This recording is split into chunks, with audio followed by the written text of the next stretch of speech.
नमस्कार दोस्तों, मैं डॉक्टर संदीप दोस्तों हाजिर हूँ आपके सामने अपनी नई वीडियो के साथ। तो दोस्तों, बहुत सारे भाइयों के मैसेज आते हैं कि कोई नुस्खा आप हमें ऐसा बताएं कि जो कुछ ही खुराकों में नामर्दी को ख़त्म कर दे और इसके अलावा वो बहुत ही सस्ता भी हो और खुराकें भी उसकी ज़्यादा ना खानी पड़े, यानी कि 2, 4, 10 खुराकें खानी पड़ें और नामर्दी ख़त्म हो जाए, शीघ्रपातन ख़त्म हो जाए और काम बिल्कुल हो जाए ओके और सस्ता भी हो, फार्मूला सस्ता भी हो। तो दोस्तों, काफ़ी ऐसी बातें होने के बाद एक फार्मूला मैं आपको बता रहा हूँ दोस्तों। लगभग आप इसे खुद बनाते हैं तो फ्री का फार्मूला, किसी से बनवाते हैं, बना लेते हैं तो 5-7 हज़ार का ये फार्मूला है। और खासियत दोस्तों इसकी ये है कि 5-7 खुराकों में पुरानी से पुरानी नामर्दी जड़ से खत्म हो जाएगी और जिंदगी में कभी ये दिक्कत नहीं आएगी। अब दोस्तों, ये फार्मूला मुझे कहाँ से मिला, किस तरीके से मैंने इसे बनाया और किस तरीके से खिलाया, क्या रिजल्ट मिले, वो सारी चीज़ें मैं आपको डिटेल में बताऊंगा।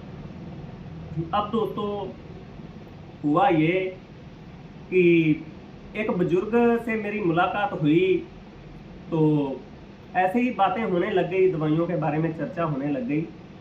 तो मैंने कहा जी मैं नामर्दी का इलाज करता हूँ। तो काफ़ी सारी बातें हुई तो उन्होंने बताया कि एक बार लगभग आज से 80-85 साल पहले, 90 साल पहले, अब काफ़ी बुजुर्ग थे, लगभग 95-98 की उम्र थी उनकी, 95-98 साल की उनकी उम्र थी बुजुर्ग की। तो इतनी उम्र में भी वो अपना ठीक ठाक चल फिर लेते हैं, अपना लैट्रिन पेशाब चल के चले, अपना डंडा पकड़ के चले जाते हैं। तो उन्होंने बताया कि जब हिंदुस्तान और पाकिस्तान एक था उस टाइम पे एक उनका कोई मित्र था जिसे नामर्दी थी, जिसे नामर्दी थी।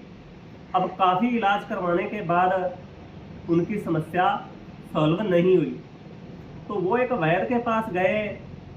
तो उसने तांबे की भस्म बनाई, उनके सामने ही उन्होंने तांबे की भस्म बनाई, 2-3 जड़ी बूटियों में तांबे का सिक्का रख के उसकी भस्म बनाई और एक चुटकी जो माचिस की तिल्ली होती है, माचिस की तिल्ली के ऊपर रख के इस तरीके से जीभ पे डाल दी, यानी कि उसे किसी मक्खन में नहीं मिलाया, किसी मलाई में नहीं मिलाया, डायरेक्ट जीभ पे रख दी, ऊपर से 1 किलो दूध पिला दिया। और इसी तरीके से वो उसे दूध पिलाते रहे, 5-7 किलो वो बंदा दूध पी गया। तो दूध पीने के बाद उसकी अगले दिन ही नामर्दी खत्म और रंग भी उसका निखर गया, रंग गुलाबी हो गया। तो अब दोस्तों, मैंने उनसे पूछा कि वो बूटी कौन सी थी। तो उन्होंने बताया कि उसमें कुछ 3-4 तरह की जड़ी बूटियां थी। तो मैंने कहा उन्हें उनकी आपको पहचान है? तो उन्होंने बताया कि पहचान तो है, पहले तो वो काफ़ी जड़ी बूटियाँ आसपास खेतों में देखने को मिल जाती थी, मगर अब 8-10 सालों से देख रहा हूँ तो वो बहुत कम होती हैं, कहीं दिखती हैं। तो मैंने दोस्तों अपनी फाइल निकाली जिसमें मैंने लगभग 1200-1300 जड़ी बूटियाँ फोटो लगाए हुए हैं। तो मैंने निकाली अपनी फाइल, मैंने उन्हें दिखाई। तो उसमें से जो जड़ी बूटियाँ यूज हुई थी उसमें उन्होंने पहचान ली, वो 4 जड़ी बूटियाँ उन्होंने मुझे बताई कि हाँ ये भी थी, ये भी थी और ये भी थी। इस तरीके से उन्होंने मुझे बता दी और वो मेरी फाइल में थी। तो अब दोस्तों, मेरे मन में आया विचार कि चलो देखते हैं, इसे बनाते हैं, क्योंकि काफ़ी आसान फार्मूला है। तो मैंने वो फार्मूला पिछले साल बनाया। तो मैंने लगभग 6-7 मरीजों को वो फार्मूला खिलाया, जिसमें से 2 मरीज ऐसे थे जिन्हें काफ़ी सारी दवाइयाँ खिलाई हुई थी, काफ़ी डॉक्टरों के पास वो भागे थे और मेरे पास से भी उन्होंने दवा खाई। तो दोस्तों मेरे पास भी उन्होंने दवा खाई, तो मतलब उतना रिजल्ट नहीं मिला जिस हिसाब से मिलना चाहिए था, क्योंकि ज़्यादा पैसे वो खर्च कर नहीं सकते थे और सिंपल जड़ी बूटियों वाले फार्मूले उनके ऊपर काम नहीं कर रहे थे। मैंने अपनी कोशिश की, जड़ी बूटियों वाले फार्मूले उन्हें बना के दिए, तो कुछ उन्हें रिजल्ट मिला, 20-30%, 40% रिजल्ट मिला, मगर पूरी उनकी समस्या सॉल्व नहीं हुई। यानी कि 50% से ऊपर वो जड़ी बूटियों वाले फार्मूलों से नहीं पहुँचे और भस्मों वाले फार्मूले खाने के लिए उनके पास पैसे नहीं है। यानी कि उनकी कंडीशन ये थी, वो 2-4 हज़ार खर्च कर सकते हैं, इससे ज़्यादा खर्च नहीं कर सकते, और इससे इतने खर्च में भस्मों वाले फार्मूले दोस्तों नहीं बन पाते। तो अब क्या हुआ कि उसी टाइम पे मैंने वो फार्मूला बनाया और उस फार्मूले की मैंने उन्हें खुराकें खिलाई। तो दोस्तों किसी को 2 खुराकों में समस्या सॉल्व हो गई, किसी को 4 खिलानी पड़ी, किसी की 1 खिलाने से ही समस्या जड़ से खत्म हो गई। तो कुछ मरीजों को दोस्तों जो ज़्यादा ही सीरियस कंडीशन वाले थे, बिल्कुल नील थे, उन्हें 5-6 खुराकें खिलानी पड़ी और मैंने 7-7, 8-8 खुराकें उन्हें खिलाई। कुल मिला के 1 खुराक में वो फार्मूला काम नहीं किया।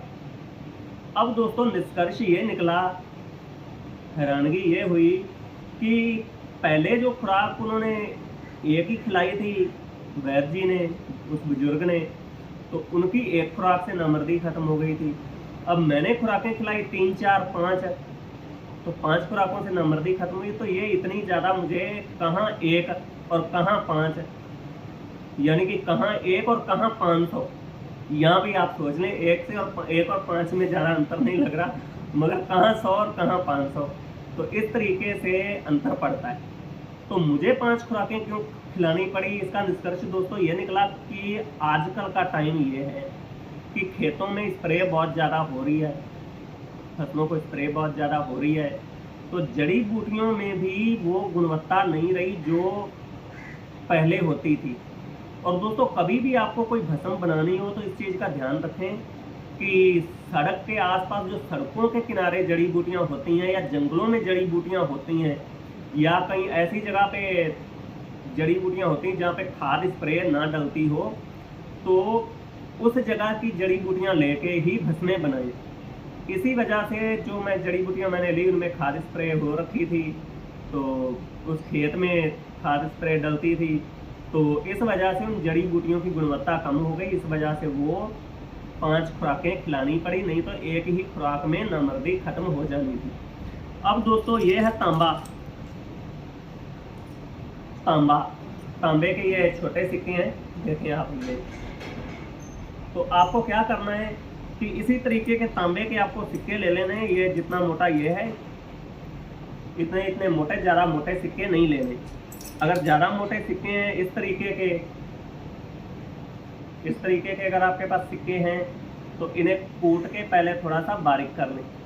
अब वो 4 जड़ी बूटियाँ दोस्तों मैं आपको बताता हूँ, वो 4 जड़ी बूटियाँ कौन सी हैं दोस्तों। एक तो है भत्तड़ बूटी, जिसे जंगली गोभी बूटी बोलते हैं। दूसरी है खटकल बूटी, ठीक है दोस्तों।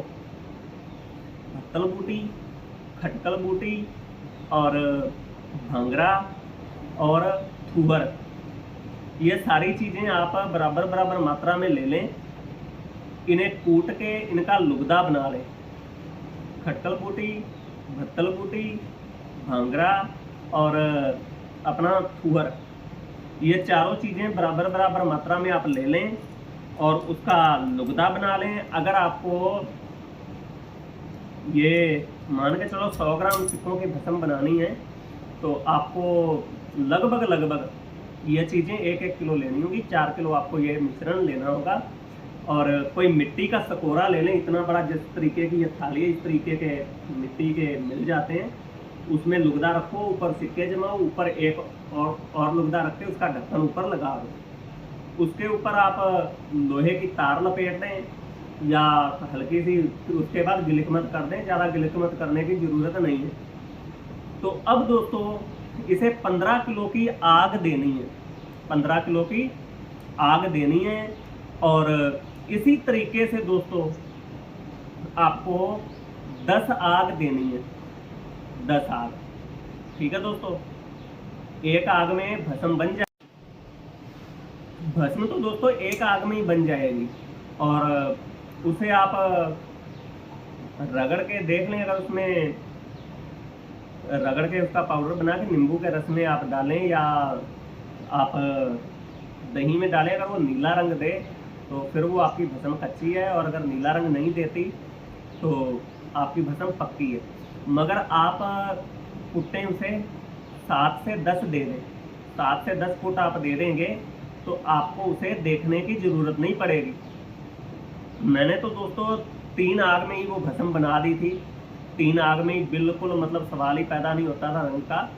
मगर आप जो बंदे भस्में नहीं बनाते वो 7 से 10 आग दे दें, क्योंकि दोस्तों ये इतनी बड़ी बात तो है नहीं, अपने आसपास जड़ी बूटियाँ ये मिल जाती हैं। और 100 ग्राम आपका तांबा भस्म बन रही है, तांबे की भस्म 100 ग्राम आपकी बन रही है, तो वो आपकी कम से कम 100 ग्राम, ज़्यादा भी नहीं तो मेरे हिसाब से 500 बंदों को वो ठीक करेगी। 100 ग्राम भस्म 500 बंदों को ठीक करेगी, 500 मरीजों को।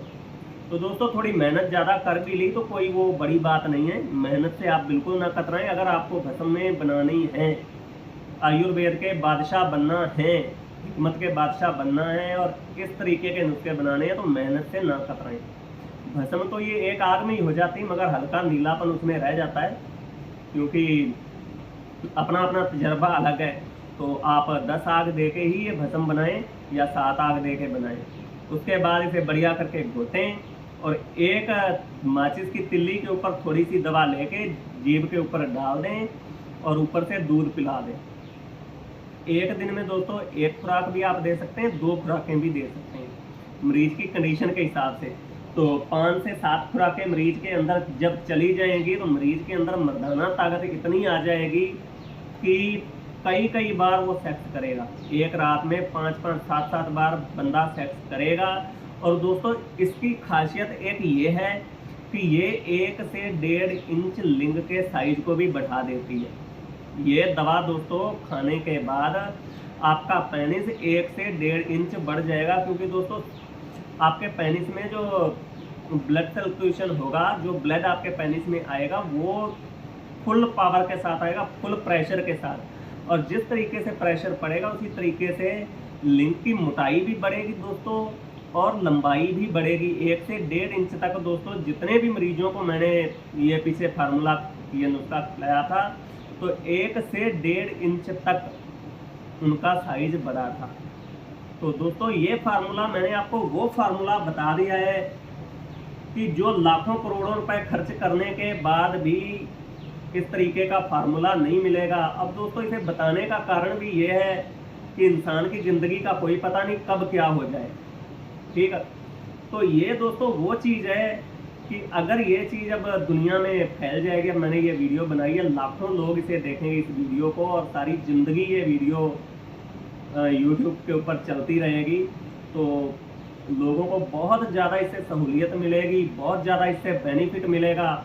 दोस्तों इस वीडियो को ज़्यादा से ज़्यादा आप शेयर करें, क्योंकि इस तरीके के फार्मूले बहुत ही गुप्त हैं, बहुत ही छुपे हुए हैं। जो पुराने बुजुर्ग थे वो अपना हुनर दे के नहीं गए, अपने साथ ले गए, और इस तरीके के फार्मूले कब्रों में और शमशान घाट में पड़े हैं। तो दोस्तों इस फार्मूले को ज़्यादा से ज़्यादा फैलाओ, ज़्यादा से ज़्यादा लोगों को बताओ, ताकि इस तरीके की दिक्कत बिल्कुल दुनिया से ख़त्म हो जाए। और दोस्तों एक चीज़ और, वो जो बुजुर्ग मुझे ये फार्मूला बता के गए थे उन्होंने भी इसकी खुराकें खाई थी, और जो उनका दोस्त था उन्होंने तो खाई थी। तो उनका जो मित्र था दोस्तों वो 100 साल से ऊपर जी के गया, और 100 साल की उम्र में भी दोस्तों वो 100 साल से ऊपर उम्र उसकी हो गई थी। तो वो खेतों में काम करता था एक जवान लड़के से ज़्यादा। और वैसे दोस्तों पंजाबी बुढ़े होते भी कुछ ऐसे ही हैं, खाली बैठना उन्हें पसंद नहीं। अब हमारे मम्मी पापा भी हैं, पापा थे तो वो भी खाली नहीं बैठते थे, अब तो ख़त्म हो गए। माता जी हैं वो भी खाली बैठना पसंद नहीं करती।